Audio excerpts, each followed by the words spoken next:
It's always the strangest thing when I'm sitting here and they play the ABC Q&A sting at a Radio Alive conference. But there you are. Good morning, everyone. How are you?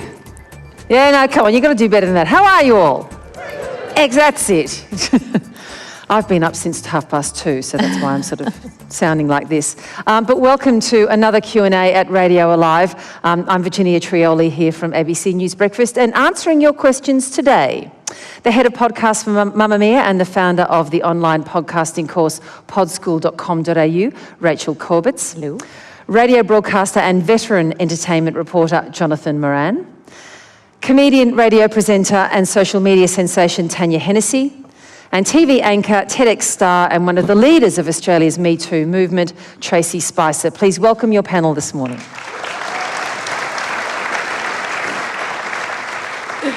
We have questions from you in the audience. We can't see a thing because of the lights in our eyes, so I'll simply have to trust that when I call for the question, you are out there ready to ask it. But I get to start this morning. Welcome, everyone. Great to have you here. You've all been in the news as well as and as much as you have been reporting on news during your career. But right now, is having a public profile and managing that public profile, is that a key part of being a content creator? I'll start with you, Rachel. Unfortunately, yes.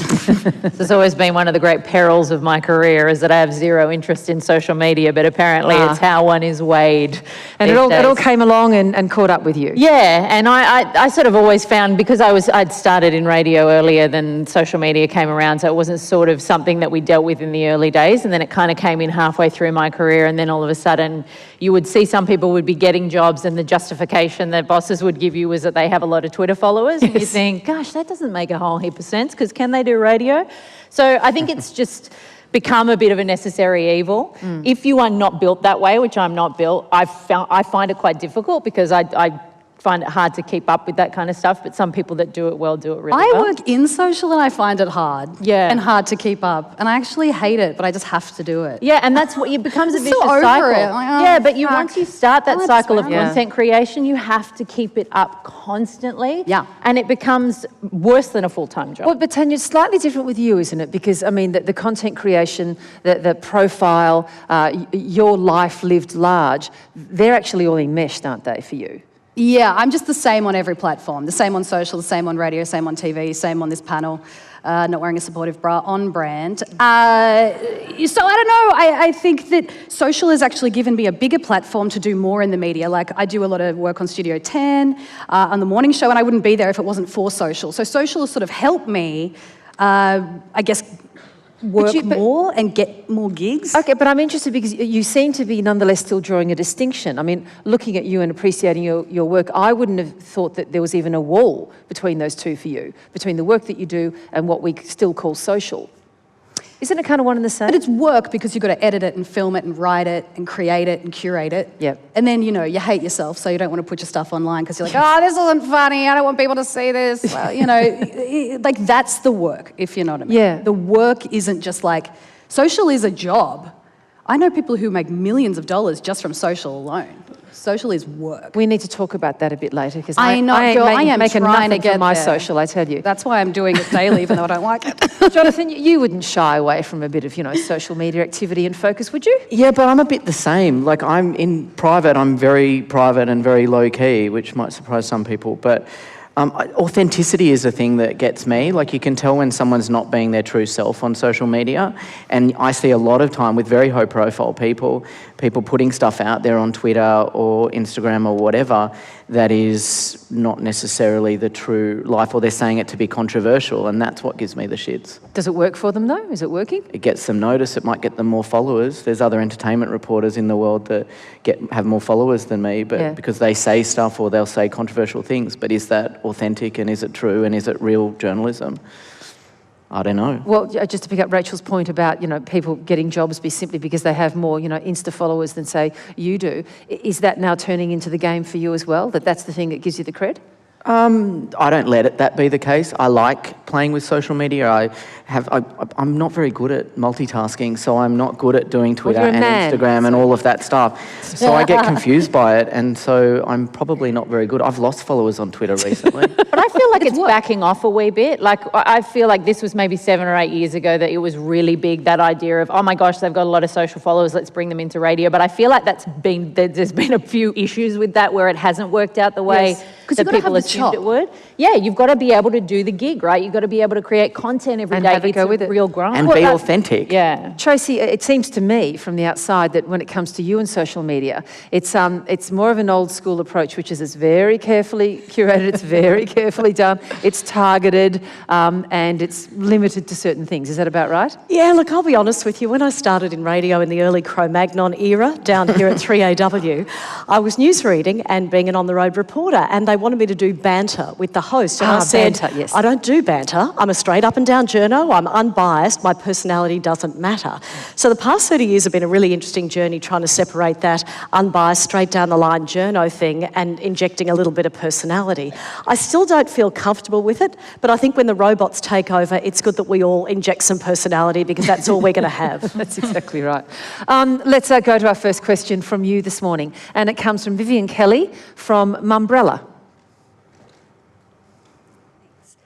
12 months on, has Me Too changed the way that you work and report? It's a really good question. It's one that I'd love to put to everyone in this room, actually, and I'm sure it's top of mind. Jonathan, why don't we start with you? Well, pick me, yeah. Perfect timing.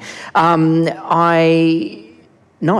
it hasn't changed. It might change the way we think about who we are and our space and our person, our people in newsrooms. I mean, I think newsrooms are very... we all swear in newsrooms, and if you could film those, we were just saying offline that... We'd all be sacked. We probably would be. So you haven't moderated any of that in this year? I have. But has it changed the way I operate as a journalist or as a broadcaster? No, absolutely not. I'm the same person, and I try and operate with integrity and treat people with respect, whether they're male, female, or whatever. Have you got a sense from your colleagues, or perhaps even your subjects, that this big social movement has somehow shifted the way they interact or want to interact with you? No. I mean, I think everyone was at first a bit more careful, but it's not the same as it was in America. I think what's been interesting is the appetite for Me Too in Australia was really quite full on for a second there, and now it's died down and everyone's back to business. You mean in terms of discussing it as a discussing social it, movement? People being careful of their behaviour, and so on, and I think now everyone's back to business, and I think that's the risk. I think we need to be more careful. I think we need to continue the conversation. I think the work that Tracy Spicer does with her team and the many people that work with her is extraordinary. I'm a raging feminist, and I yell that in the office, as well as being a raging gay guy. And I just think that we need to speak up about things that we care about, and treating people, men, women, otherwise, is important. Tanya? I don't think it's ever changed anything I've ever done or created online or in radio, but I would say just generally I feel like we've become more conservative. And when I started in radio 7 years ago, I said things that I would look back and go, oh, Jesus. Not in the Me Too realm, but just in the conservative realm. I just feel like everyone's so crazy about political correctness, and sometimes it affects your art. So I feel like more so what has changed is I think about things more, and could it offend people, and what's that look like? Because for media people, it looks like potential firing and losing your job if you're not mindful of what you say. Well, Tracy, you're at the heart of it, so I don't even know how you'd begin to answer this question. I begin by saying that what I'm about to say is not going to be very popular in this room. There's a couple of angles. I'd like to start with what Jonathan said. Thank you for your very kind words. There has been less traction in Australia for a couple of reasons. One is we're very conservative. Another is that we have some of the most restrictive defamation laws in the Western world, and we don't have the proper free speech protections that they have in the United States. So it's been very difficult from an investigative journalist's perspective. However, in the workplace, I've seen tremendous change happen at the very top end of town. There's really hardcore stuff happening happening at the executive and board level of most of the blue chip companies. Can you give us an example? Yeah, I can. I'm doing a lot of work with, I can't really name them, one of the big four accounting firms, but they're going through and talking about reporting sexual harassment incidents at a board level and getting rid of people. So almost like a one-strike policy if it's proven. But you've got to do more than have an anonymous whistleblower hotline. You've got to have the culture in the workplace where people are comfortable about coming forward. You've got to have perpetrators punished and that being visible. So that's the big change that I'm seeing happening at a corporate level. There's a lot of stuff happening at a working class level too. The unions are doing terrific stuff. Where I'm not seeing change happening in the workplace is in the media sector, and particularly in places like commercial radio. I've worked across all the mediums, and some of the most toxic workplaces I've worked in have been in commercial radio. And I think that's a terrible shame. I think this sector really needs to look at getting more women in positions of management, taking these things seriously, looking at world's best practice, because, you know, diversity and inclusion is good for the bottom line, and you need to have safe workplaces. It's a big provocation to many in the room. Rachel, has it changed the way you work?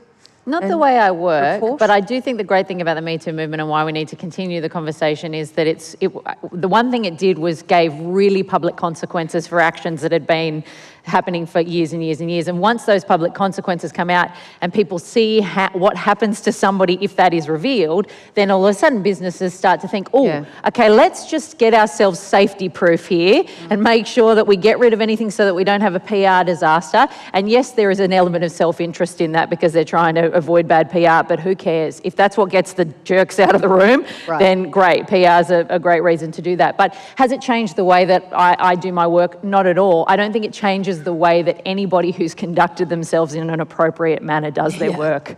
Like, I hope to heck that some of the people that I've crossed paths with over the time have changed their behaviour, but for those of us who haven't behaved in an inappropriate way, I don't think it changes your day-to-day at all. It just means that people that have been horrible, hopefully, you know, are held to account. It's interesting, I heard a story the other day from a bloke who was seeking some advice about what was happening to a friend of his who'd done something once off, really stupid, and all hell was raining down upon his head. It was not an egregious offence, but it was an offence.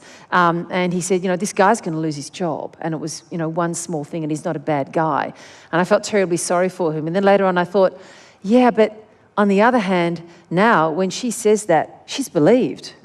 She's believed straight away. And all hell is going to rain down on his head, which is really worrying. But think on this.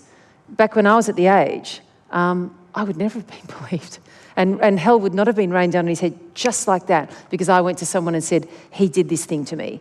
It'd be, well, Virginia, it's your word against him, or what's just one thing, and he's a nice guy, and okay, we are, you know. Now you're believed. Yeah. And that's an extraordinary change. Which is fantastic, but there's also a danger in that, of Tracy. course. I know you've said as well with that whole Me Too movement is, you know, once people jump on a bandwagon, if they're just shooting out allegations on Twitter without any sense of proof or backing it, that's dangerous because men can't be excluded in this. You know, we can't just say, well, you're the enemy and there are plenty of good men out there. So it's very dangerous when you think that somebody could say one thing on Twitter and somebody's career could be ruined and maybe, you know. But just as dangerous for the woman who actually had her career ruined when something happened to her but was never believed. Yeah. I mean, that's that pendulum swing. It's so nuanced. And you're seeing it, it's not black and white. I guess it'll come back to centre at some point. Yeah, something that's interesting with the disclosures I've received, 2,000 so far, is half of the women, because it's probably 95% women, 5% men, have said to me, I wanted to complain about this bloke, he was a serial predator, but I didn't want him to lose his job. He's supporting his family. And yet, if these women did have the support and confidence to speak out, this person wouldn't have gone on to predate on other people. Because the other thing we discovered, and you made a great point about men, Rachel, that most of the serial predators who sexually harass women also bully other men in the workplace. So this movement is good for everybody. That's interesting. Okay, our next question now comes from Anthony Zaitis from the Australian Radio Network. How do you feel about people questioning the society we are nurturing where people video a crisis or disaster instead of stepping in to help, and often media taking that vision without questioning motive or just simply inaction? Yeah, it's a really good question. It puts us right at the heart of that moral dilemma. Jonathan, I will start with you again. No, just because I think it's probably, maybe something comes up in the work that you've done, and you might have had that moral dilemma from time to time. or not? Look, I'm torn on it because I can see what the ethical behaviour should be, but there's also an appetite for things. So I don't know. I actually don't know the answer to that question because Have you ever? would I step in if someone's had an accident? Sure. Would I be filming it? Probably not, but someone else would be. I don't know. I actually don't know. And there's an appetite for it, you know. A woman emailed me yesterday, the day before, when Harry and Meghan were in Sydney, and this woman had given a book of possum magic to Meghan, and her daughter had given it to her, and she wanted to sell me the photos. Oh, wow. Now, I found that really offensive. I was like, there's a moment, and they weren't particularly good photos. The photos that were around were better, whatever, and there's Meghan just holding this book. But this woman is thinking like that. That disturbed me. Yeah. And my thought was, what a horrible person. Tracy? I think it can be used for good as well as evil, this whole idea. And when I thought about this topic, I thought about the young Indian woman who was raped on a bus about 5 or 6 years ago, and that incident was filmed. And a lot of Indian feminists and activists use that to help change the laws in that country to protect women ongoing. So while I think it's not great that we film people instead of helping, I think that kind of content can really change the future. All those racist ones that you see, someone's on a train and they're abusing someone, that has so much power. Yeah.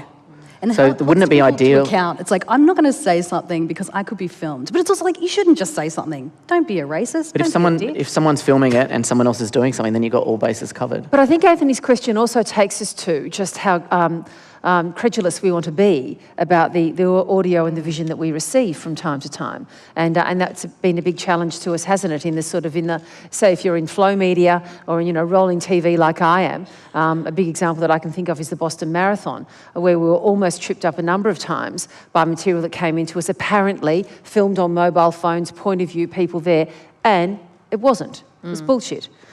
So there's that side of it as well, isn't there, Rachel? Yeah, and we become part of the problem because sometimes certain things that happen, say it's different if videos are shining a light on, police brutality or a woman being raped on a train. Those kind of things I think are very important. But even then you have to be sceptical. Yes, you do. But sometimes there's certain things that maybe 1 or 2 people have seen that shouldn't have become viral because they're, horrible in whatever way. But then the media picks up on them, and it's like maybe 50 people would have seen it if the media hadn't run with it. So sometimes I think we amplify things that we shouldn't necessarily be a part of.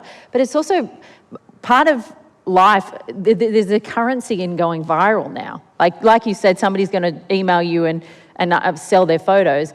There's a sense of pride in, I want this to go viral. You get advertising agencies or companies coming to you and saying, can you create me some content that's going to go viral? But if we're creators, we can make our own viral content. Why do we have to rely on somebody else to create it for us? Yeah, but it's like there's that sense in people's mind now when they're in a situation, and there's an argument to be said, if it's a dangerous situation, would they have jumped in anyway because people are fearful of their own safety and whatever? But there is a sense where people tick over, this could be on the news. Or even as simple as a little dog being cute in a pet shop or something and drinking milk. Oh, that would go well. Imagine how many views that would have. Yeah. Our next question is from Nikki Clarkson from Southern Cross, Ontario. Has the instant nature of social media and the backlash that can sometimes occur affected how you present your views? Has it made you more guarded?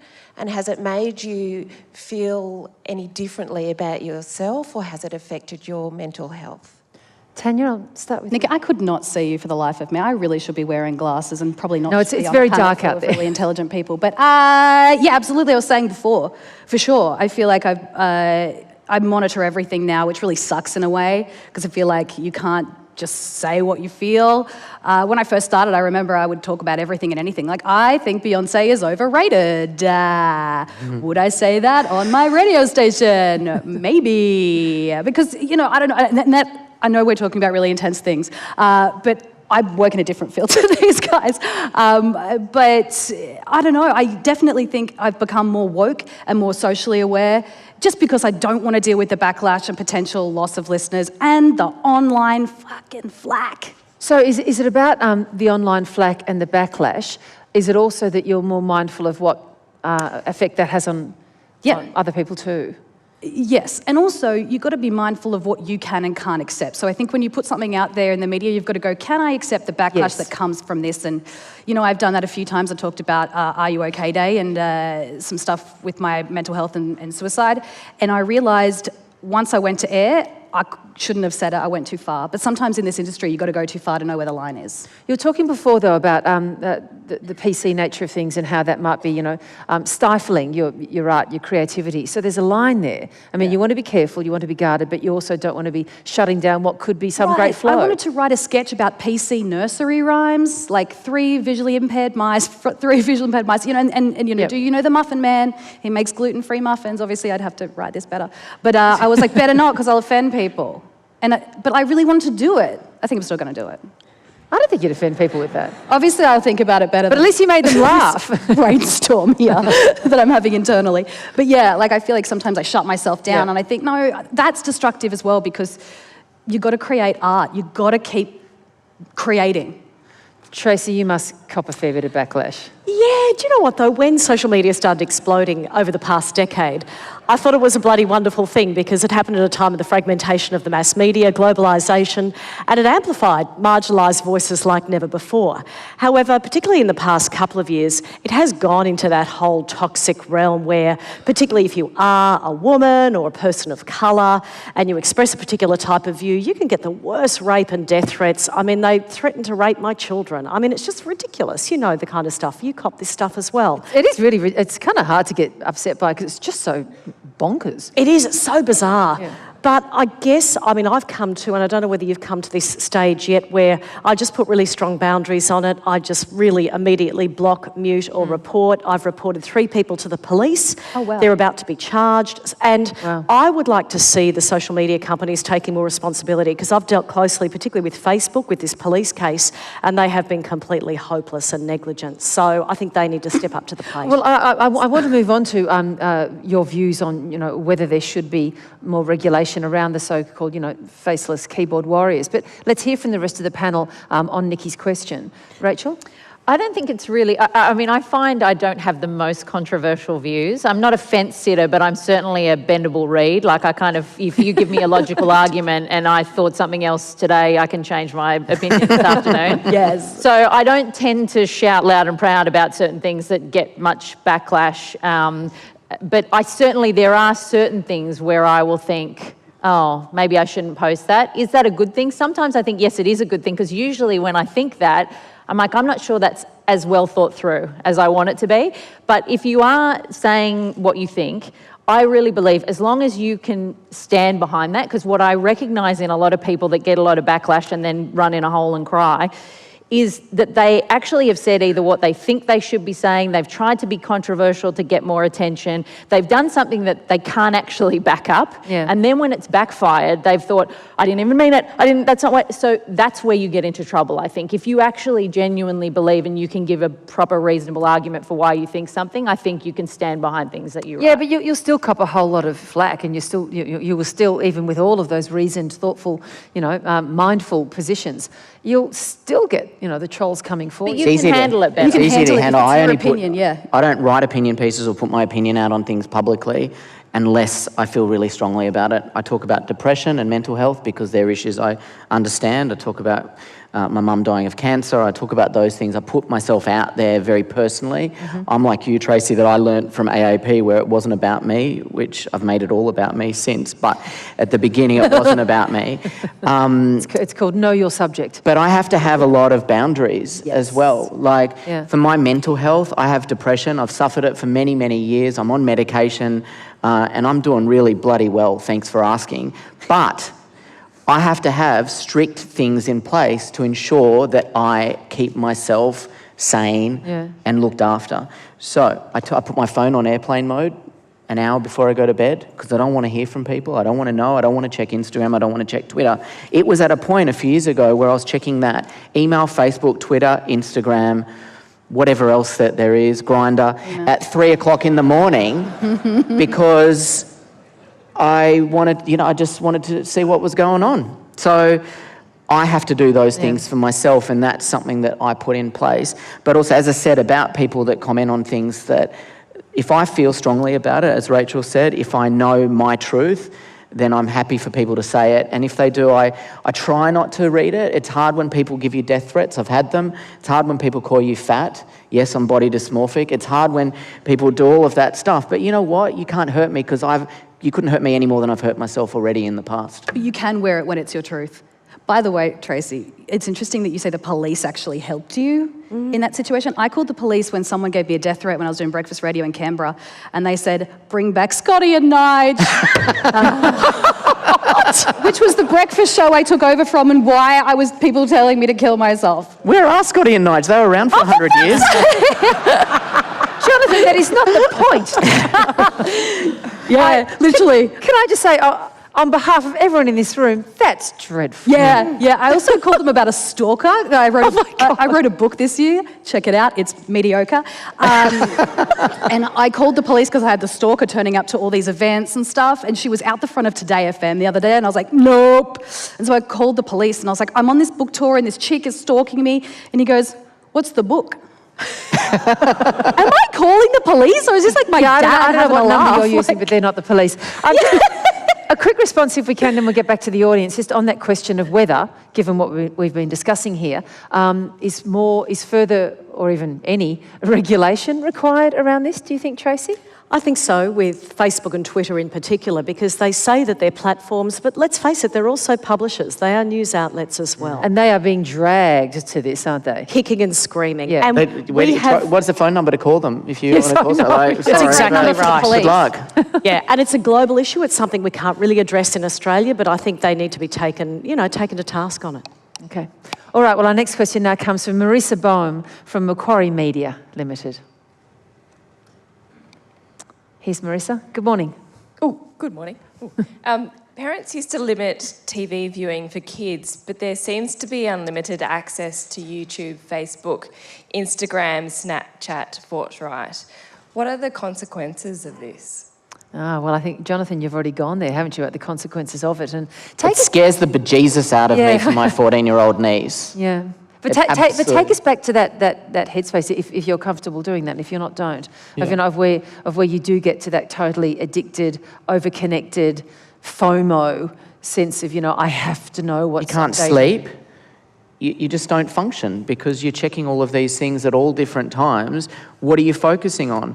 I'm not present when I'm with people that I love. And that for me was a rude shock. When I'm having dinner with my twin sister, and she's like, put your bloody phone down. Where are we? Our heads are in the phones. We're missing half of our lives. It's just stupid. Maybe I'm just old and missing that. But it's like, where is the world? You're on your phone, you're checking, you're at work, you're addicted to your work, you love your work. It's hard not to be. So I understand why you've gotten to that point. Yeah, but you have to have a limit. And this, about young people, it scares me because they're not in the real world. Rachel? Well, I just think I think sometimes if I had social media when I was at school, I wouldn't have made it through. The stuff that kids have to deal with, the fact that you don't have a off switch now, it's not like you go home and you think, oh gosh, that person that was really horrible to me, at least they're not going to be horrible to me till tomorrow. No, they'll be horrible in their Facebook. They can follow you in through the front door. Yeah, that sort of stuff just really scares me, and I feel like we're making kids grow up too quick with that stuff. Like if you have to worry about all those things, and I've got trolled mercilessly by school children when I wrote a piece about, we'll never do it again, about a HSC Facebook group that had 70,000 students on it, and they were writing these horrible posts about the director of the Board of Education, how he should hang himself and all this stuff. So I wrote this piece about how this is, not the way to whatever. I didn't realise that 70,000 kids put this on the Facebook page and then were like, let's take this bitch down. And then found my phone number, were calling me, telling me to get cancer, we're going to come around to my house. They were like this, it just went on and on and on, thousands and thousands of messages. And you sort of saw this community played out online. I wasn't watching it terribly closely, but my partner at the time was. And there was one guy, these kids were saying awful things about me. And the stacks on approach of like high-fiving each other for the better horrible comments. And then one kid stood up and said, I really think we've taken this too far. Like, I think it's getting really ugly, because it was getting ugly. And they annihilated him online. Wow. And then you saw at the bottom of the comments, he came back and was like, yeah, she is a slut. She is a, like that sense of you can watch in real time what that sort of peer pressure does online. And they're all at home. It's 8 o'clock at night. This is all happening online, not in the school. So I think, and there's so much more not bravery, but there's so much happier to say something when they don't have to say it to somebody's face, so it makes it even more dangerous. So it scares the crap out of me. But you can limit. I mean, there are parents who do limit, and you can limit, and you can switch off the Wi-Fi, and you can confiscate the phones, she says naively. Tracy? My 13-year-old son ran away from home for the first time 2 weeks ago because I tried to restrict his fortnight. Oh my God. He got 2 houses down the street. He realised he was out of Wi-Fi zone and he started sneaking back along the fence line. So the old apron strings there, now the Wi-Fi zone.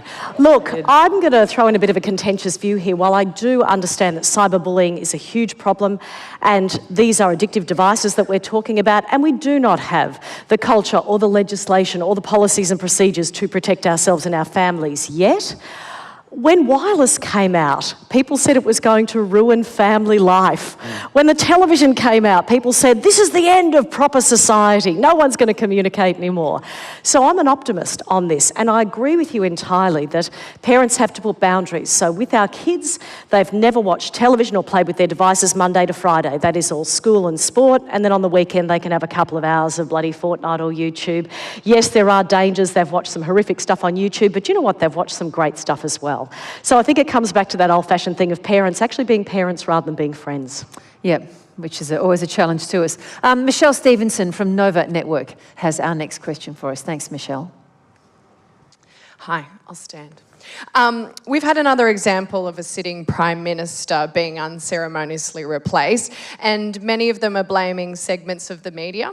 Does traditional media have the power to bring down a PM or even a government, and do you think that's a bad thing? Am I allowed to say I wish? I mean, it ain't got nothing to do with us anymore, let me tell you. And that may sound defensive, but I'll defer to others on the panel. Jonathan? Did we do this? No. I keep it a secret, but I grew up my parents were bureaucrats in Canberra, and I spent a lot of time in Parliament House, and I'm really interested in it. But no, I think absolutely not. Once upon a time, certainly, but at the moment, there's power plays at play. But look, there's a bunch of idiots in Parliament House that are running around like buffoons that are more busy dealing with their politics than dealing with the issues that we need them to be concerned with. Oh, they're dicks. Yeah, they do it themselves, and then we just amplify it and think of angles on it. I don't know. Tracy?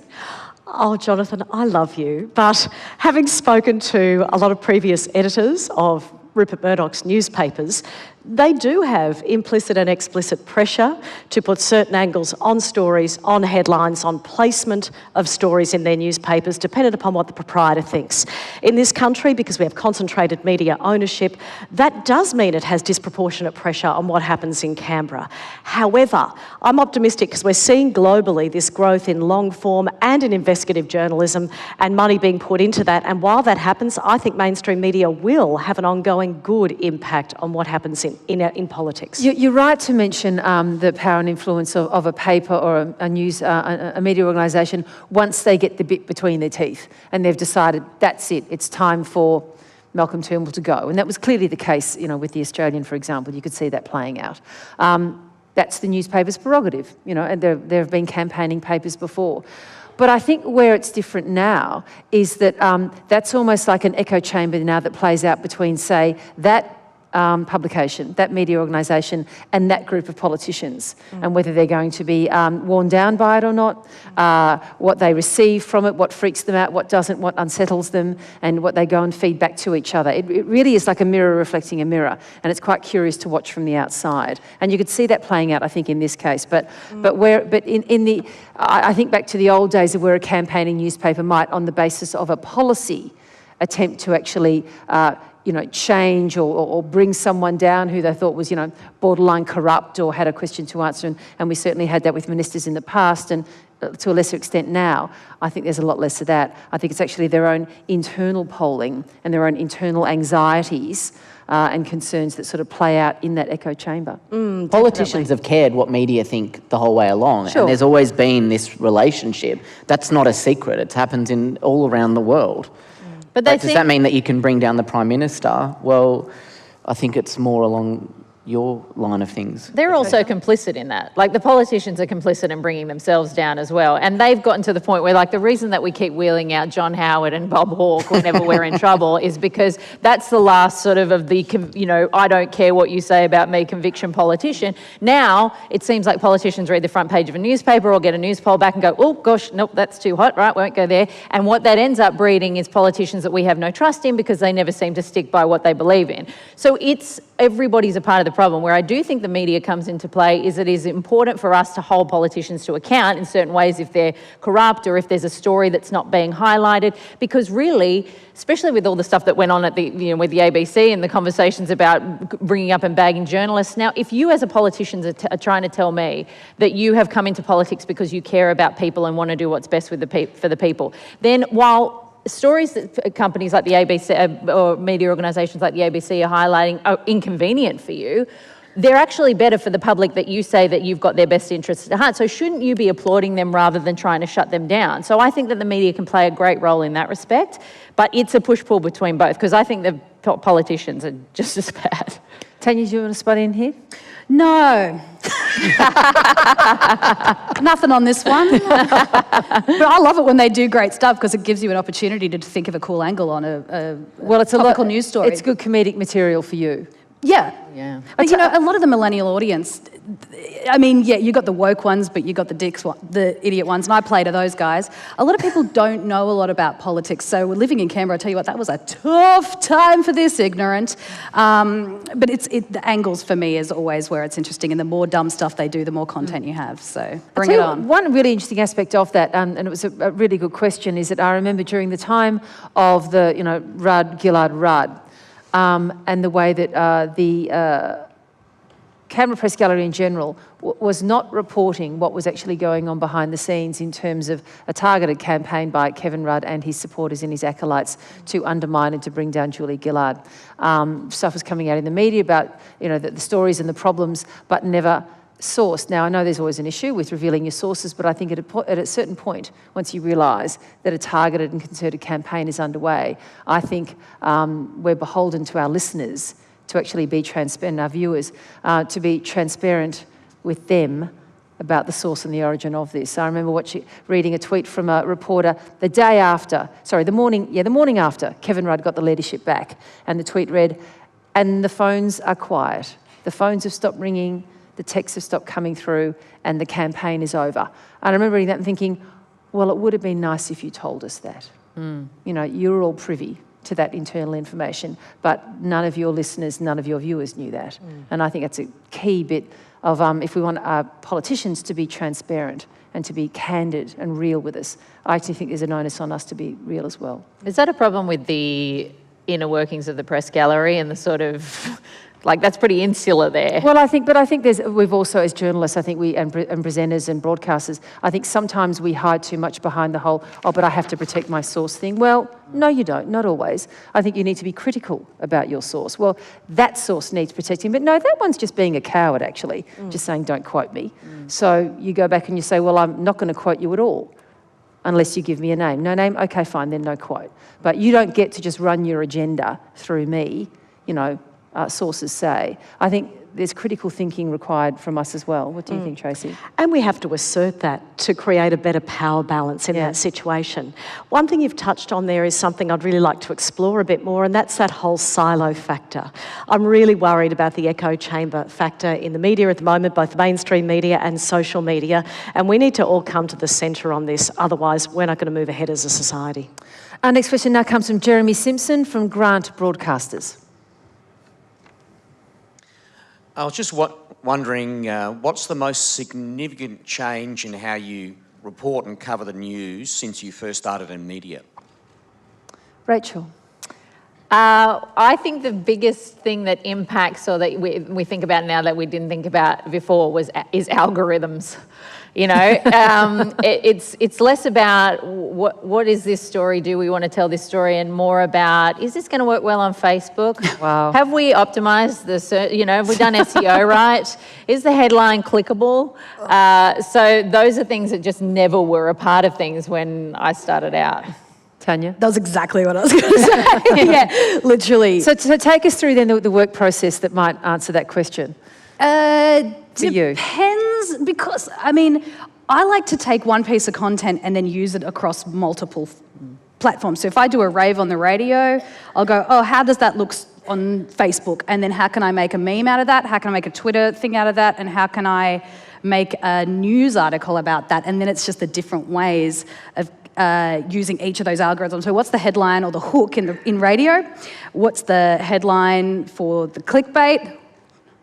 And what do you put at the beginning of the video, because people have to watch more than 3 seconds. So that's the thought process, which kind of sucks. Jonathan, what's been the biggest change for you? I agree completely, and I'm not very good at SEO stuff. Oh, who is? Who knows what it is? So it changes confusing. all the time. It's so bad at the moment. I get so confused. Doing more with less, really. I mean, in a newsroom environment, I think it's probably, from my experience in radio, slightly better. But in a print newsroom, it is ruthless, and there is no staff.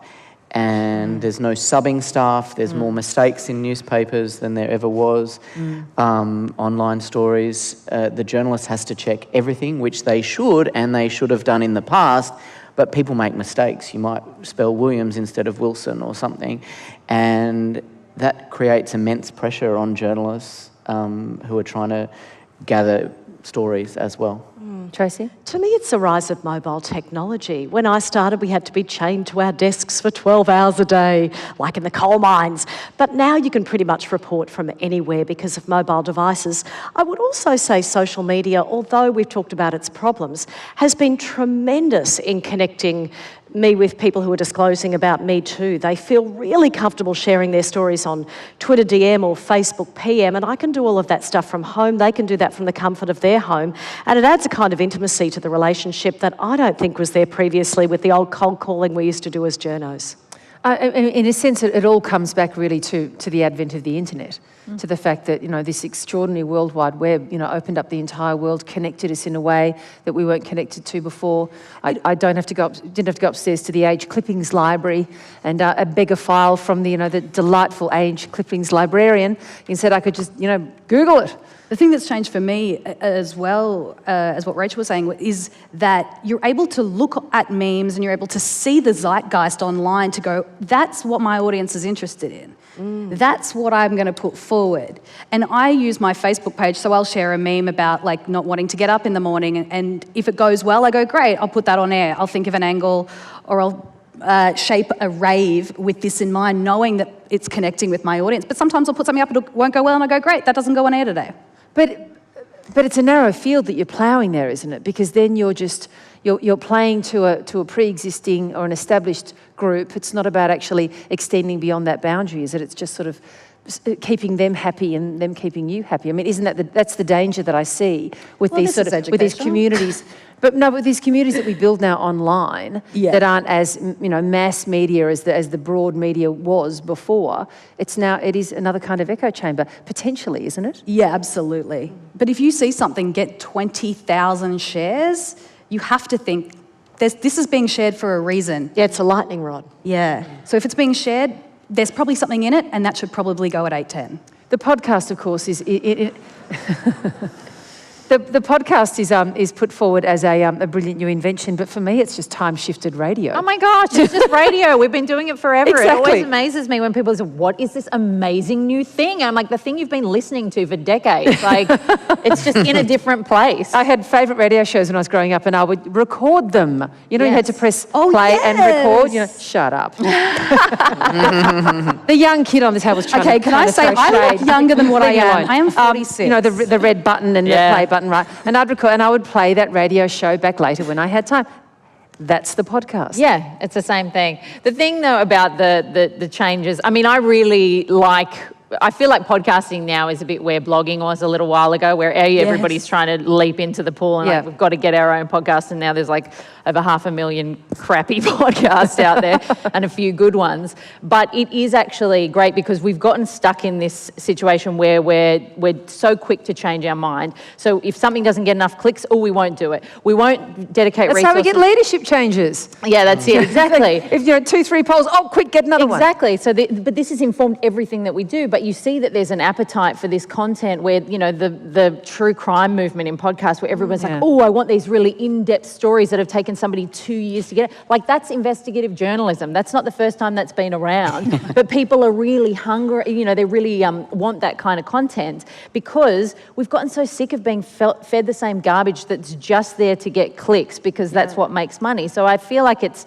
you know, it's helping to surface some of that kind of content. People are fatigued. Yeah, they're tired. I would love to see a true crime podcast style on a Sunday night on a commercial radio station. I would love to see podcast style on FM radio. In real time. I would love that gig if someone... Well, has this ultra-connected world, given that we, you know, sort of existed a little bit beforehand and have crossed through it and are now doing our work now, has it made the work that you do, has it made it broader or has it narrowed it down? Has it broadened your focus? Has it broadened what you provide for your audiences, or has it narrowed it? John? Oh, I feel like it's, and I'm hoping the pendulum's swinging, but I feel like we're still on the narrowing side of things, like at least for the media organisations, because we're looking at what works now and those things that I mentioned before. But I do feel like there's an appetite for broader content, so I think things are changing. I disagree. I think it's broadening it. I think we're doing more with what we've got. So if that's broadening, is that broadening? Yeah. Well, what about in terms of content? Yeah, we're still looking at ways. I mean, we're looking at ways of making money, and therefore getting content that's going to make money, and therefore. But that's not broad content. That's become like this much content makes money, and the rest is for those people who have time on their hands to dedicate to that. Yeah, maybe, but I feel like we're more willing to try new things first. I agree with you that they shut them down quickly if they don't get enough clicks. But I feel from my experience that we're willing to try things that we haven't tried before. Oh, that's good. Tracy? People are sick of homogenisation in all aspects of life. I see this in the tourism industry. People are looking for unique and boutique properties, unique and boutique service. And I see the same thing happening in the media sector, and I think it's very exciting. For example, these changes have allowed me to dive deep into stuff that I'm really interested in as a complete nerd. So, for example, I'm really interested in gender and robotics at the moment. Now, I don't think I would have been able to dive so deep on that a couple of years ago without being connected to a lot of fascinating IT and cyber people. So I think it allows people to pursue their particular boutique interests, and I think that's great. Tanya? I would like to know more about this. I will bore you to death after, I promise. I'm so fascinated. What do you do on the weekends, girl? Talk to my children on the soapbox about feminism. My house is a riot. It's a really fun place in the Spicer household. Shocking. The homogeneity, though, is an interesting aspect and something we should just consider before we close our session. Because if we look at the mainstream media and the proliferation of the continuation of the game show and the proliferation of the reality TV show, what's that telling us about where we are right now? Does anyone have an explanation for why that's so enormously popular? Tracy, you seem to have one. 2 words: cheap content. Yeah. Yeah. Sells widgets. You know. People also are voyeuristic. But not all cheap content is hugely popular and successful, of course. No, that's true. But people also, I think it plays in, even though sometimes you feel like you're getting anything but authenticity on reality television shows, it plays into that idea of authenticity and people wanting to see what people are really like in certain situations. And I think we can learn a lot about that in the content that we do, is that people want you to be authentic. Yes. Which is radio. Yeah. Sorry, Tanya, which is... Radio. Radio is like the most authentic, real, connected form of media ever. It's the one that finds but it's the one that finds you out, isn't it? Absolutely. I actually think you stand a good chance of not being yourself in television. No worries, the majority are probably fakers completely. Print, but not radio. Radio is the I'm the same everywhere, including this panel, but when I'm on radio, I am the most honest, the most authentic, and the most real version of myself. And I love listening to people who are the most real, most authentic versions of themselves on radio, which is why I listen to radio. I think that's a perfect place to finish, don't you? Please thank our marvellous panel this morning, won't you? Thank you. Rachel and Jonathan and Tracy and Tanya, thank you. Thank you.